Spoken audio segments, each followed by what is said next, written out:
Pipitasin na natin ang mga lemon. Ayan. Mga hinog na oh. Oh. Hinog na ang mga lemon.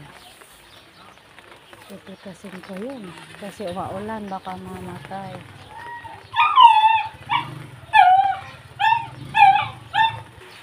Yun oh. Dami. Maulan kasi kaya kailangan nating pitasin. Ang dami pa namang bunga.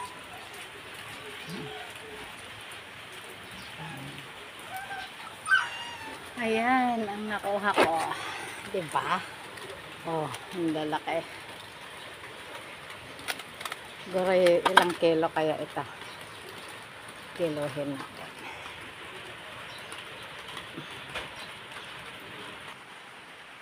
Oh, ayan.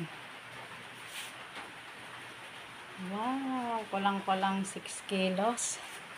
Diba? Magkano ba ang per kilo ng lemon? Ang lalaki. Oh. Oh, diba? Bebenta natin yan. Ibigay natin sa Cagayan kay nanay, gusto daw niya.